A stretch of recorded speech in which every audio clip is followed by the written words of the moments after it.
Hey guys வணக்கம். நீங்கள் பார்த்துருக்குது அனிஸ்டெக் தமிழ். இன்றைக்கி நம்ம வீடியோவில் பார்க்க போகிறது பார்த்திங்க அப்படின்னா ரொம்ப இம்பார்ட்டண்டான டாபிக். அது என்ன அப்படின்னா, இப்போ ரீசெண்டாக பார்த்திங்க அப்படின்னா நம்ம சேனலில் வந்து ஒரு வீடியோ போட்டிருந்தோம். அது என்ன வீடியோ அப்படின்னா, நம்ம வந்து சிம்மு லாக் பண்ணுறது எப்படி, ஸோ அதில் ஒரு பிரச்சனை வரும்னு சொல்லியிருந்தேன், பக் கோட் அப்படிங்கிற ஒரு பிரச்சனை. ஸோ அதை எப்படி சால்வ் பண்ணுறேன் அப்படின்னு சொல்லி தரேன்னு வேறு சொல்லியிருந்தேன். ஸோ அந்த வீடியோ தான் பார்த்திங்க அப்படின்னா இந்த வீடியோ, ஓகேவா? ஸோ வீடியோக்குள்ளே போகிறதுக்கு முன்னாடி சேனலை மறக்காம சப்ஸ்கிரைப் பண்ணுங்கள். சப்ஸ்கிரைப் பண்ணிட்டு கூட இருக்க பெல் ஐக்கனை கிளிக் பண்ணி ஆல் செட் பண்ணி வைங்க. இப்போ வீடியோக்குள்ளே போகலாம்.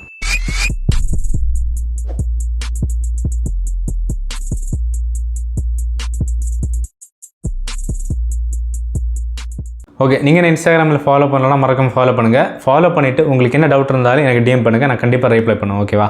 ஸோ மேபி கொஞ்சம் பிஸியாக இருந்த அப்படின்னா கொஞ்சம் லேட்டாக சான்சஸ் இருக்குது. ஸோ கொஞ்சம் அட்ஜஸ்ட் பண்ணிக்கோங்க. இந்த பக் லாக் அப்படிங்கிற பிரச்சனை வந்துச்சு அப்படின்னா எப்படி சால்வ் பண்ணுறதுன்னு ஒவ்வொரு நெட்வொர்க்குக்கும் நான் சொல்லித்தரேன், ஓகேவா? ஸோ ஃபர்ஸ்ட் பார்த்தீங்கன்னா ஆல்மோஸ்ட் எல்லாத்துக்குமே ஒரே மாதிரி இருக்கும், பட் அதுக்கான நம்பர்ஸ் தான், அதாவது யூஎஸ்எஸ்டி கோட்ஸ் தான் டிஃப்ரெண்ட்டாக இருக்கும், ஓகேவா? ஸோ ஃபர்ஸ்ட் வந்து அதை எப்படி நான் பண்ணுறதுன்னு நான் ஒவ்வொன்றா சொல்லித்தரேன். ஸோ அதை பேஸ் பண்ணி நீங்கள் என்ன சிம் அப்படிங்கிறத பார்த்து நீங்கள் தெரிஞ்சுக்கோங்க. முதல்ல வந்து விஐ சிம்முக்கான பக்கோடு எப்படி எடுக்கிறதுன்னு பார்ப்போம். இப்போ பார்த்திங்க அப்படின்னா நானே விஐ கம்பெனிகிட்ட பார்த்திங்க அப்படின்னா கஸ்டமர் சப்போர்ட்டில் நானே சேட் பண்ணி அவங்க எனக்கு அனுப்பின ரிப்ளை தான் இது. ஸோ நீங்கள் ப்ரீபெய்ட் சிம் யூஸ் பண்ணியிருந்தீங்க அப்படின்னா கால் 199 அப்படின்னு கொடுத்துருக்காங்க இல்லை, அந்த 199 கால் பண்ணி அவங்க கேட்குற டீட்டெயில்ஸ் நீங்கள் கொடுத்தீங்க அப்படின்னா உங்களுக்கு பக்கோடு வந்து அவங்க வந்து எஸ்எம்எஸ்ஸில் சென்ட் பண்ணிடுவாங்க. அதுவே சேம் டைம்ஸில் நீங்கள் வந்து போஸ்ட்பெய்ட் கஸ்டமராக இருக்கீங்க அப்படின்னா நான் இப்போ வந்து ரவுண்ட் பண்ணி காமிக்கிற இந்த நம்பருக்கு கால் பண்ணிங்க அப்படின்னா சேம் ப்ராசஸில் பார்த்திங்க அப்படின்னா உங்களுக்கான பக்கோடை வந்து கொடுத்துருவாங்க, ஓகேவா? ஸோ பார்த்திங்க அப்படின்னா இது எதுவுமே ஒர்க் ஆகலை அப்படிங்கிற பட்சத்தில் கடைசியில் எல்லா நெட்வொர்க்குக்கும் பார்த்திங்க அப்படின்னா காமனாக ஒரு சொல்யூஷன் இருக்குது. அது நான் கடைசியில் சொல்கிறேன். ஸோ அதுக்கு முன்னாடி நீங்கள் வீடியோ ஸ்கிப் பண்ணாமல் பாருங்கள், அப்போ தான் புரியும், ஓகேவா? செகண்ட் ஏர்டெல் சிம்முக்கு பார்ப்போம். ஃபர்ஸ்ட் இதில் பார்த்திங்க அப்படின்னா நிறைய ஆப்ஷன்ஸ் இருக்குது. ஃபர்ஸ்ட் நீங்கள் ஏர்டெல் தேங்க்ஸ் ஆப் மூலமாக பார்த்திங்க அப்படின்னா நீங்கள் சிம் செட்டிங்ஸில் போய்ட்டு நீங்கள் பக்கோட ஆப்ஷனை செலக்ட் பண்ணி நீங்கள் கேட்குற டீட்டெயில்ஸை கொடுத்து நீங்கள் பக்கோட வாங்கிக்கலாம்.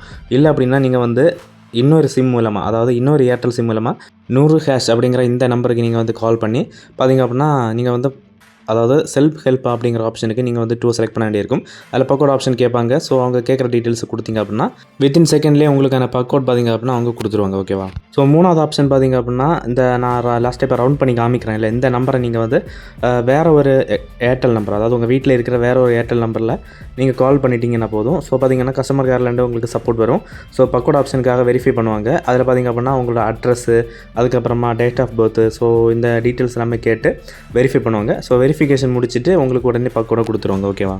அடுத்த ஆப்ஷன் பார்த்திங்க அப்படின்னா டேரெக்டாக கஸ்டமர் கேருக்கு நம்ம காண்டாக்ட் பண்ணிக்கலாம். அதுக்கு பார்த்திங்கன்னா உங்கள் வீட்டில் இருக்கிற வேறு ஒரு ஏர்டெல் சிம் மூலமாக 121 அப்படிங்கிற இந்த நம்பருக்கு நீங்கள் கால் பண்ணிவிட்டு, இல்லை அப்படின்னா 198 இந்த 2 நம்பரில் ஏதாச்சும் ஒரு நம்பருக்கு கால் பண்ணி நீங்கள் வந்து அவங்க கேட்குற டீட்டெயில்ஸை ப்ரொவைட் பண்ணி வெரிஃபிகேஷனை கம்ப்ளீட் பண்ணிங்க அப்படின்னா உங்களுக்கான பக்கோட் கிடச்சிடும். அது மட்டும் இல்லை, டேரெக்டாக உங்கள் வீட்டு பக்கத்தில் ஏர்டெல் ஸ்டோர் இருந்துச்சு அப்படின்னா ஸோ அவங்கள்ட்ட போயிட்டு பார்த்திங்க அப்படின்னா நீங்கள் இந்த சிம் எடுக்கும்போது கொடுத்த ஆதார் டீட்டெயில்ஸு இந்த மாதிரி வேலிட் ஐடி ப்ரூஃபை கொடுத்து நீங்கள் வந்து பக்கோட வாங்கிக்கலாம், இல்லைனா புது சிம்மாகவே வாங்கிக்கலாம், ஓகேவா?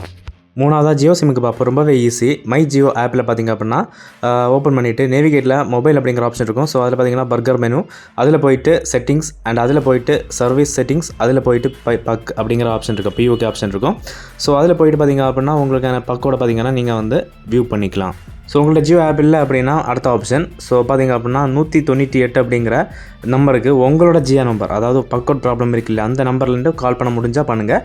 ஒருவேளை அந்த பக்கோட் நம்பர்லேருந்து, அதாவது உங்களோட நம்பர் பக்கோட்டில் லாக் ஆகிருக்கு அப்படிங்கிற பட்சத்தில் உங்கள் ஃபோன்லேருந்து கால் பண்ண முடியாது. ஸோ அப்படிங்கிற பட்சத்தில் அடுத்த நம்பர், அதாவது நான் வந்து ரவுண்ட் பண்ணி காமிக்கிறேன்ல, ஸோ அந்த நம்பருக்கு நீங்கள் கால் பண்ணிக்கோங்க வேறு ஒரு ஜியோ நம்பர்லேருந்து. ஸோ அதுக்கப்புறம் பார்த்திங்கன்னா ஐவிஆர் இன்ஸ்ட்ரக்ஷன் எல்லாமே கொடுப்பாங்க, அவங்க பேசுவாங்க. ஸோ அங்கே அந்த ஏஜென்ட் சொல்கிற மாதிரி நீங்கள் வந்து டீட்டெயில்ஸ் எல்லாம் ப்ரொவைட் பண்ணிங்க அப்படின்னா ஈஸியாகவே உங்களுக்கான பக்கோட் கிடச்சிரும், ஓகேவா? இல்லை அப்படின்னா பக்கத்தில் இருக்கிற ஜியோ ஸ்டோருக்கு போயிட்டு நீங்கள் வந்து வேலிட் ஐடி ப்ரூஃபை நீங்கள் காமிச்சு நீங்கள் வந்து சிம்மை வந்து அன்லாக் பண்ணிக்கலாம், ஓகேவா? லாஸ்ட்டாக பிஎஸ்என்எல் சிம்முக்கு நம்ம பக்கோடு எப்படி வாங்குறதுன்னு பார்ப்போம். ரொம்பவே ஈஸி. எஸ்எம்எஸ் மூலமாக வாங்கிக்கலாம். இதுக்கு உங்களோட லாக் ஆகிருக்கிற சிம்மோட பேக்கில் பார்த்திங்க அப்படின்னா ஒரு 19 டிஜிட் நம்பர் பிரிண்ட் பண்ணியிருப்பாங்க. ஸோ அந்த நம்பரை எடுத்து வச்சுக்கோங்க. எடுத்து வச்சுட்டு பார்த்திங்க அப்படின்னா 53 அப்படிங்கிற நான் காமிக்கிற இந்த நம்பருக்கு பக் அப்படின்னு டைப் பண்ணிவிட்டு ஸ்பேஸ் விடாமல் அந்த 19 டிஜிட் நம்பரையும் பார்த்திங்க அப்படின்னா அப்படியே என்டர் பண்ணி மெசேஜ் அனுப்பிடுங்க. ஸோ அது கரெக்டாக இருக்குது அப்படிங்கிற பட்சத்தில் உங்களுக்கு பார்த்திங்க அப்படின்னா வித்தின் செகண்ட்லேயே உங்களுக்கான பக்கோடு வந்து உங்களுக்கு எஸ்எம்எஸ்ஸில் அனுப்பிடுவாங்க, ஓகேவா? உங்களுக்கு மெசேஜ் அனுப்ப முடியலை அப்படிங்கிற பட்சத்தில் கஸ்டமர் கேர் ஆப்ஷன் இருக்குது.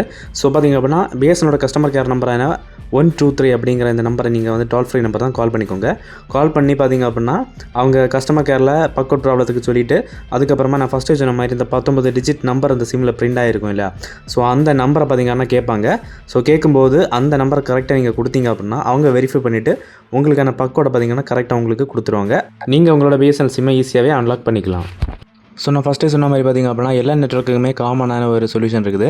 ஸோ நான் ஃபஸ்ட்டு சொன்ன மாதிரி அந்தந்த சிம்முக்கான எந்த ஒரு சொல்யூஷன் உங்களுக்கு வந்து செட் ஆகலை அப்படிங்கிற பட்சத்தில் உங்களால் ஒரு 100 ருபீஸ், அதாவது 100 ரூபா வந்து உங்களால் ஸ்பெண்ட் பண்ண முடியும் அப்படிங்கிற பட்சத்தில் நீங்கள் வந்து பக்கத்தில் இருக்க மொபைல் ஷாப்புக்கு போயிட்டு உங்களோட சேம் நம்பருக்கு நீங்கள் வந்து ஒரு டூப்ளிகேட் சிம் வாங்குங்க. ஸோ பார்த்திங்க அப்படின்னா நீங்கள் புது சிம் ஆக்டிவேட் பண்ணுற அந்த டைமில் வந்து பழைய சிம்மில் இருக்கிற அந்த பக்கவுட் ப்ராப்ளம் அதோட பழைய சிம்மோட போயிடும். ஓகேவா, புது சிம்மில் அந்த ப்ராப்ளம் வராது. வித்தின் ஒரு 1 ஹவர்க்குள்ளாடி பார்த்திங்க அப்படின்னா உங்களுக்கு வந்து மொத்தமாகவே எல்லா ஆக்டிவேஷன் முடிச்சு உங்கள் கையில் வந்து சிம் ஃப்ரெஷ்ஷாகவே கிடச்சிரும். ஸோ இதுக்கு நீங்கள் ஒரு 100 ருபீஸ் மட்டுமே நீங்கள் ஸ்பெண்ட் பண்ண வேண்டியிருக்கும். ஸோ இது ஓகே அப்படின்னா பெஸ்ட்டான சொல்யூஷன், சீக்கிரமான சொல்யூஷன், இது உங்களுக்கு செட் ஆகும். ஓகேவா, ஸோ பார்த்துக்கோங்க. ஸோ இந்த வீடியோ யூஸ்ஃபுல்லாக இருந்துச்சுன்னா மறக்காம ஒரு லைக் பண்ணிக்கோங்க. லைக் பண்ணிவிட்டு இந்த வீடியோ உங்கள் ஃப்ரெண்டுக்கு மறக்காம ஷேர் பண்ணுங்கள். ஸோ அதே மாதிரி நெக்ஸ்ட் வீடியோவில் சந்திக்கிறேன். அது வரைக்கும் நன்றி.